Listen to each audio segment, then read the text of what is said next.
This is the plaintiff, Thelma Neal. She says her irresponsible neighbor parked too close to her car and hit it, causing damage. The defendant didn't even inform her about the damage. Another neighbor saw the whole thing and told her. She's here suing for the $1,826.99 the irresponsible defendant owes her. This is the defendant, Allison. She says the plaintiff antagonizes her by parking too close to her car on purpose. One day, she couldn't get out and had to go to the airport. The plaintiff called the cops, accused her of hitting her car, and, well, here they are. She's accused of squeezing out of a spot. The defendant has filed a countersuit for $1,174.25, the money she's owed. All parties, please raise your right hands. Welcome back to the People's Court. A good old neighborhood war coming up. The plaintiff says the defendant constantly parked really close to her and damaged her car and says this neighbor is just impossible. Now, the defendant saying it's exactly the opposite. It's the plaintiff that was squeezing her out. So, it's the case of squeezing one out. Thank you, Douglas. You're welcome. Ms. Neal, you are suing your neighbor, Ms. Allison, for the damages to your car that you say are her fault. And Ms. Allison, you are counterclaiming the damages to your car because you say it's all Ms. Neal's fault. Let's start with you, Ms. Neal. What's going on here? Okay. The defendant's son rang my doorbell asking me to move my vehicle that was parked into my own parking space. I replied to the defendant. You folks are neighbors next door to each other?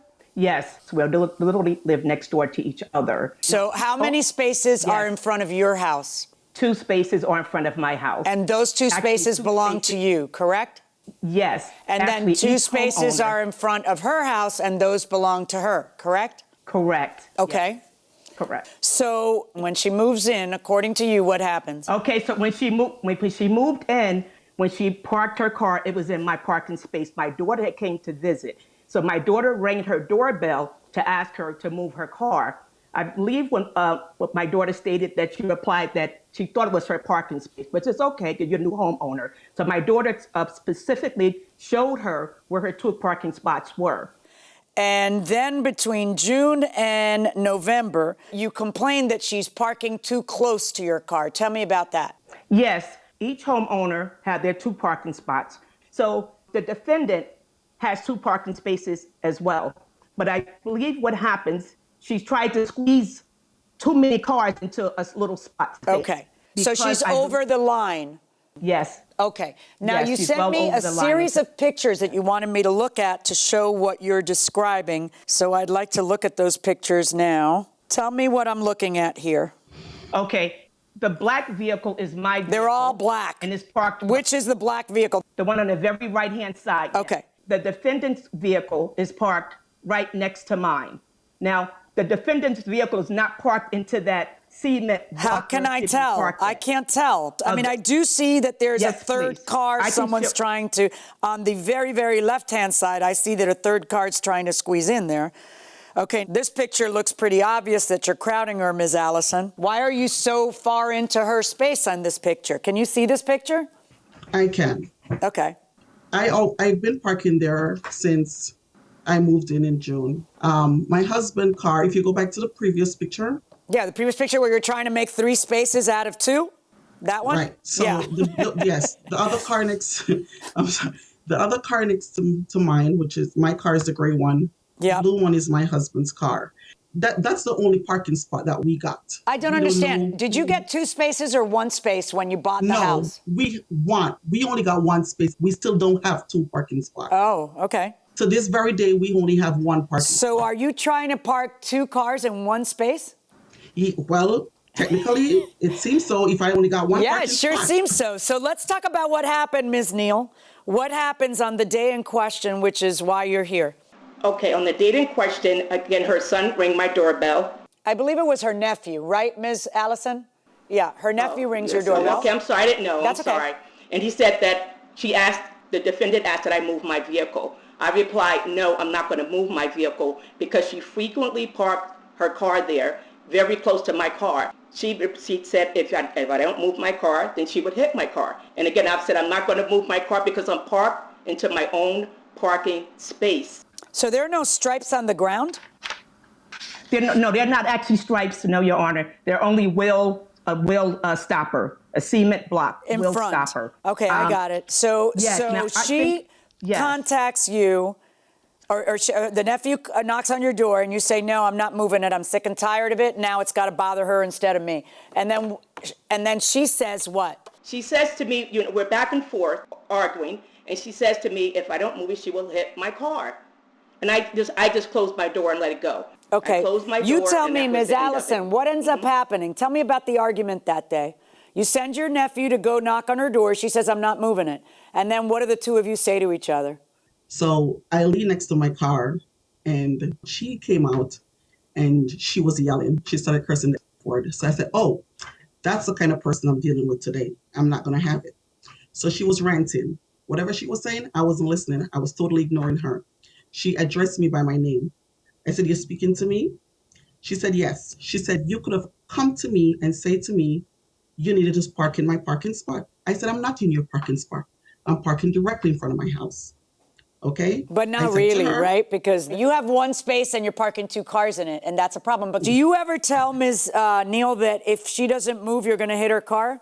I did. I stated that. Did you mean you were going to hit it deliberately, or you were worried you were going to hit it because you're not that good a driver? Welcome back to the People's Court. The plaintiff is saying that the defendant, her neighbor, has been parking so close to her she damaged her car. This is a nasty neighborhood dispute. Let's go back into the courtroom and find out who wins. What did you end up doing? You didn't back out your car. You tell your nephew to back out the car, right? Because I couldn't get in the car at all. Oh, so but you couldn't get in the car on either side? I'm 5'10", 270 pounds. Okay. I could not climb into the car. All right, so nephew goes in. Nephew is 17, and he gets in, I guess how does he get in? Through the passenger? Because there's precious little space there, too. He climbed through the passenger side. Okay, so then he gets it, and does nephew have a license? Does he drive? No, he doesn't drive. Oh, my gosh. Is your nephew here? He is. I'd love to hear from nephew. Is he next to you? Sure. All right, there he is. All right, can we swear him in, please? Absolutely. Can I get you to raise your right hand for me, sir? You solemnly swear to tell the truth, the whole truth, and nothing but the truth, so help you God? Yes. Thank you, Your Honor. All right, nephew, you have a name? My name is Ricardo. Ricardo. Will you please tell me what happened? Have you ever driven before this time? I've had people have put me in the driver's seat in the empty parking lot before, but other than that, no. All right, darling. So what happened when your auntie told you, get in that driver's seat and back out this car? What happened? Okay, so when I essentially climbed into the car, I was just eager to get the car out. So instead of trying to listen to her, I just put the car in drive and stepped on the gas. And what happened? The car backed out really fast and it hit the plaintiff's car. Right. Okay. Whose fault do you figure that is? My fault. Well, I figure it's her fault for putting you in the driver's seat, but okay, I'll take that. So, Ms. Allison, tell me, what is your defense? Because I'm lost. Well, my defense is I believe she was being malicious because for an elderly lady to park, she was the one who came home that day and parked extremely close to me and crawl out her passenger side to get out the car. It just goes to show, I think that she was just being calculated to go through all that process to block me in because she came outside and she was How many times had she asked you to stop parking two cars in one space? Never. And that's where she just told a lie earlier. She never. When I initially moved in, what my realtor said to me actually, is that the parking spot belongs to the public. There's a parking spot is not assigned to anyone per se. So when she says these two belong to me, that's not true? That's what I was told. No parking spot. That's why it is hard for me to get the other neighbor. Do you have any proof, Ms. Neal, that you have a right to that space? When I purchased the home 30 years ago, each homeowner was assigned 2 parking spaces right in front of their home. I presume your deed, I'm sorry, listen to me. If they belong to you, it'll be in your deed. Have you looked at your deed to see if you own two parking spaces? Yes, Your Honor. Each homeowner has their own. Except for that she only, you say that, but the fact that she bought the house and only has one space is making me worry that you might not be right about your claim. You understand what I'm saying? So if I were you... Yes, I understand, Your Honor. Yeah, if I were you, I would try to find something to have some peace among everybody that says these are your spaces. I understand. And then I would take out a stencil and I would write on my two spaces so nobody ever parked in them again. I would write on both of them so nobody, but you have to understand too, Ms. Allison, that you must park in front of the parking barrier because bad stuff like this happens if you don't. Do you understand that, Ms. Allison? Because if you try to let two people park in there, you're going to have trouble squeezing in.